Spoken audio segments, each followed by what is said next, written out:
So when I was younger, I needed assistive technology and I needed things to work easier and become more accessible because of my own learning disabilities. So what has surprised me the most is how much we've accomplished in a short amount of time. I used to dream when I was little about being able to use my voice to send messages to people or use something that would help me navigate and be able to wayfind. Something that would also help me read, and that solution obviously I can carry in my pocket now. So that's been the biggest surprise. When I first started with the wireless RERC, we found that very few companies in industry in particular had accessibility programs in place. But as accessibility has become more marketable and popular, we're now finding that a lot of these companies have very dedicated processes in place to ensure the accessibility of their products, as well as other internal business processes, especially in an increase in hiring people with disabilities. So the impacts of the work that I've done in accessibility have largely been seen in the education of the students that I get to engage in here. All of those students are going to become practitioners at places like Google and Microsoft and Facebook and lots of other smaller companies. And so the impacts I feel are much more significant in that way because they'll eventually all impact people in design of products and spaces and information in their own way. And if they're coming out of here and they've worked with me, they've got a fairly good handle on the importance of accessibility and inclusive design. I am surprised how quickly the information communication technology diffused to the population and went beyond being a useful tool to vital to the way in which people operate.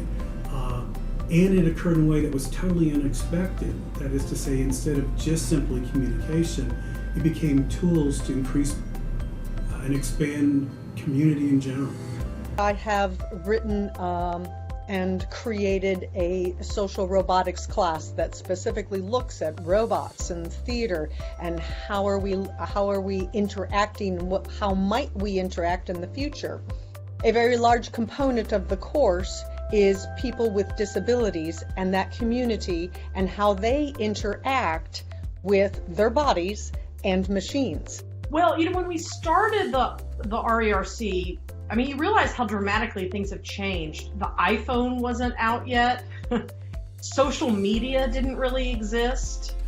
I would say actually the combination of those two things, having this amazingly powerful generalizable computer with you 24/7, and then that coupled with these various social media platforms, I would not have predicted that how integrated into our lives that would become and how important it would be, right? It's not just, I use social media to look at pictures of my relatives and things like that. It's having dramatic impact on elections, and global politics and things like that. So I was very surprised by that. It also has been a great opportunity for creating access for people with disabilities. The combination of those devices and then these platforms where they can find information, communicate, do work over them, so participate in ways that they might have not been able to otherwise.